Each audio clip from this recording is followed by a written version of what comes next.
See, July the 31st, year 2023, and this is Monday.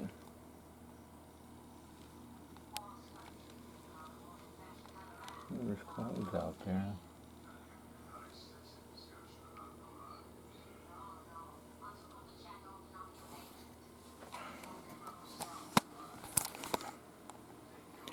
I can do the Rubik's Cube with one hand, but not as fast with two hands.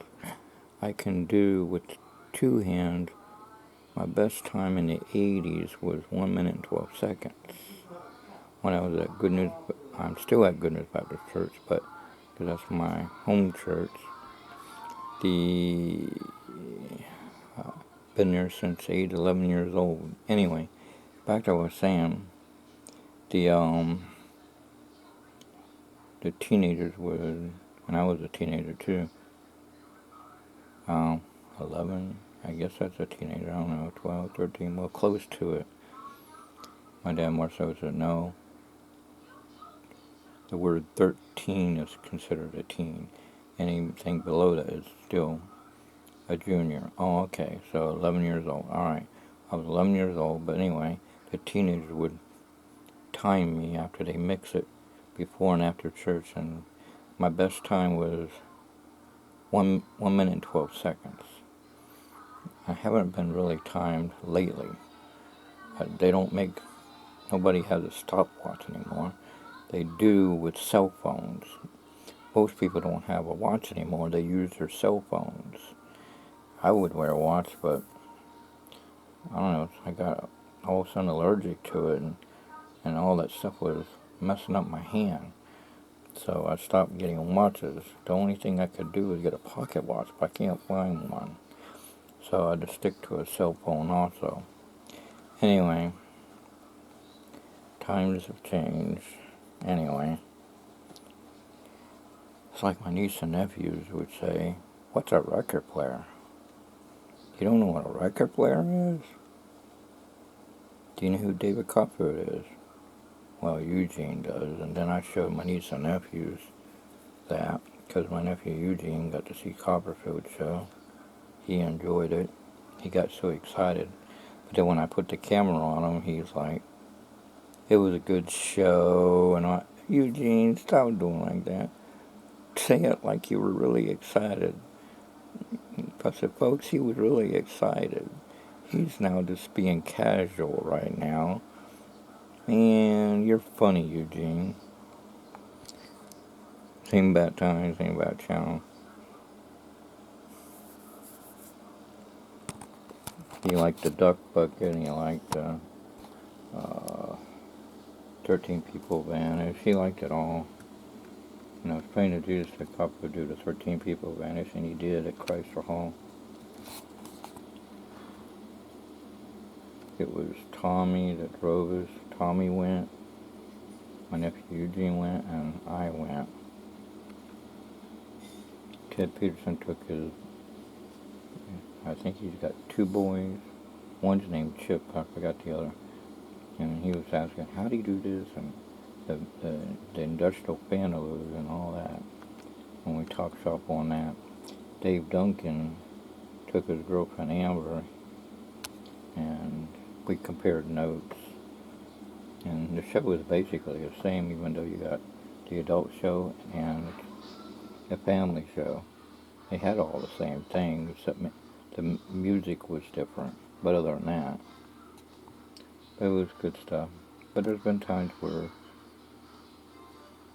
Dave Duncan and Michael Klein came along together. And before that, it was Bob Scofield that took me to see my first Copperfield show in the 80s. He'd show his hands empty and go, poof, and produce the 2 tickets. Ticketmaster for Chrysler Hall, David Copperfield, and the commercial and all that stuff. And before he advertised on at Chrysler Hall, Copperfield and his crew would advertise at Busch Gardens. But I haven't seen the commercial for that. But if I had a VCR back then, I would have definitely recorded. Lucky my friend Eric recorded on a my audio cassette, the Copperfield commercial, and then I got lucky and recorded a couple of times um, the commercial for Copperfield off the TV set.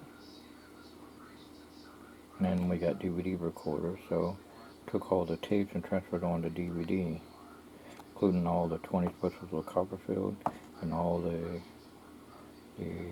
7 specials of Doug Henning. And I wanted to see Copperfield. I was able to get a DVD special of 18 Years of Magic.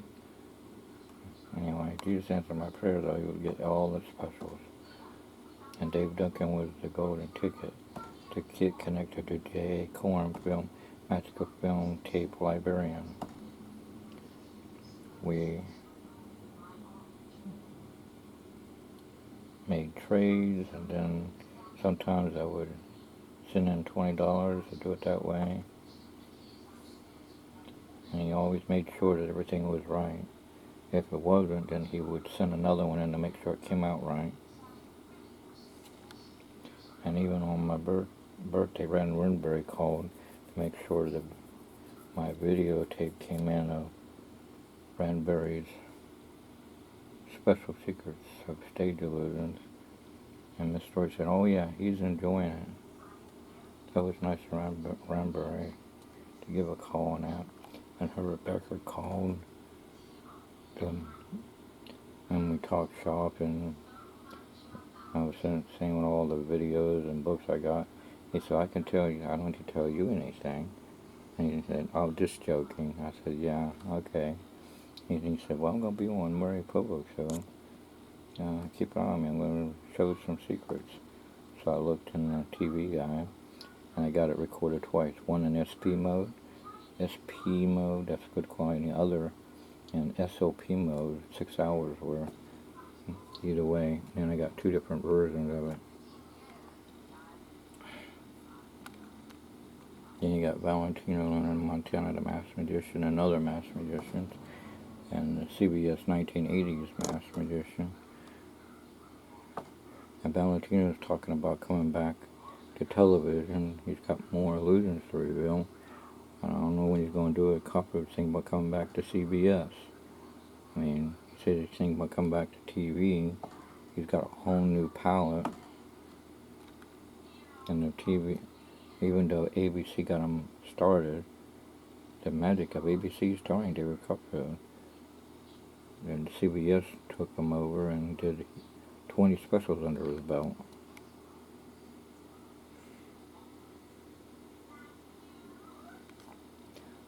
As Mark Wilson's youngest son, Greg Wilson, the oldest is Mike Wilson, but Greg Wilson, anyway, and their mom, Nanny Darnell or something like that. He got showed in Darnell. Anyway, Mark Wilson, Greg Wilson said that his dad was the first to do the TV special, The Magic of Alakazam. And I said, "Yeah, you're right." And this one guy said that his friend David Copperfield preserved it, and I agree on that too. I was saying the same thing, that Copperfield, I said another word besides preserve, but I say preserve now because that guy said preserve. I can't remember what I used to say. I think I said it saved magic, that's probably what it is. Because I said Mark Wilson and Doug Henning, they saved illusion magic, and Copperfield preserved it, but kept it going. I forgot, I used to have another word, but I'm still saying preserved like that other guy did, his neighbor friend. Anyway, it's been so long I forgot how I said it, but basically it's the same thing.